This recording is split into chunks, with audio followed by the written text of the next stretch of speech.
আপনি যদি দেখেন আপনার পাশে একজন আপনার কোনো সহকর্মী বা অন্য কোনো মানুষ এমন কোনো কাজ করছে যেটি আপনার দলকে ক্ষতিগ্রস্ত করবে, সর্বোপরি আপনাকে ক্ষতিগ্রস্ত করবে, আপনার উপরে মানুষের আস্থা নষ্ট হয়ে যাবে, বিশ্বাস নষ্ট হবে, কারণ মানুষ জানে আপনি বিএনপির কর্মী। অন্য একটা লোক, আপনার অন্য কোনো সহকর্মী এমন একটা কাজ করবে যেই কাজে মানুষের আস্থা আপনার উপর নষ্ট হবে, আপনি কি সেটি করতে দিতে পারেন? সেটি কি করতে দেওয়া উচিত হবে? সেটি কি কারো করতে, না, উচিত হবে না। যদি সেটি হয়, তাহলে কেন আমাদের এত লক্ষ লক্ষ নেতাকর্মী এই অত্যাচার নির্যাতনের শিকার হলো? কেন আমাদের হাজারো নেতাকর্মী খুনের শিকার হলো? তাহলে তাদের আত্মদানটা কি বৃথা যাবে না আজ? আমরা যদি এইসব অ্যালাউ করি কাউকে, যে যাতে দলের ক্ষতি হবে, তাহলে কেন আমরা অ্যালাউ করব?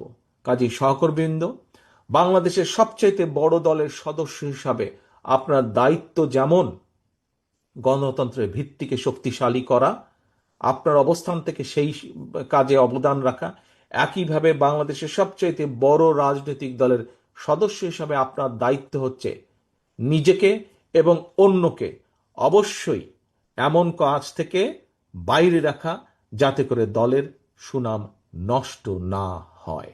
সহকর্মীবৃন্দ, এটি আপনাদের সকলকে নজর রাখতে হবে।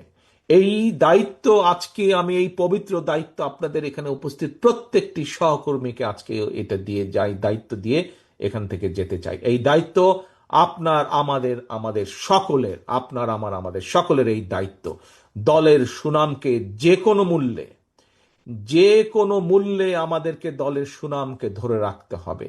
যারা সুনাম নষ্ট করে তাদেরকে কোনো রকম প্রশ্রয় দেওয়া যাবে না। প্রিয় সহকর্মীবৃন্দ, আরেকটি বিষয়, বড় দলের কর্মী হিসাবে, বড় দলের সদস্য হিসাবে, বড় দল হিসাবে আমাদের আরেকটি গুরুত্বপূর্ণ দায়িত্ব আছে। মানুষ আমাদের কাছে প্রত্যাশা করে। আপনাদের নিশ্চয়ই মনে আছে, বেশি দিন আগের কথা না, স্বৈরাচার পালিয়ে যাবার পর দেশে কিন্তু 3 দিন কোনো সরকার ছিল না, বলতে গেলে কোথাও সরকার ছিল না।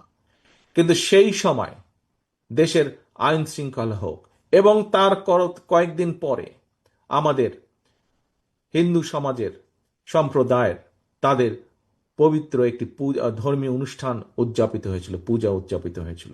এবং তখন আপনারা প্রত্যেকটি মানুষ, বিএনপির প্রত্যেকটি নেতাকর্মী, আপনারা, আমরা কেন্দ্র থেকে নির্দেশ দিয়েছিলাম, কিন্তু আপনারা প্রত্যেকে পরিশ্রম করে সেদিন আপনারা আইন শৃঙ্খলা বজায় রেখেছিলেন, যাতে কোথাও কেউ কোনো সুযোগ নিয়ে কোনো অকারেন্স করতে না পারে। বিএনপি সারা বাংলাদেশে, মনে আছে নিশ্চয়ই আপনাদের, এই ঘটনাটি মনে আছে আপনাদের। কাজে ওই যে 3 দিন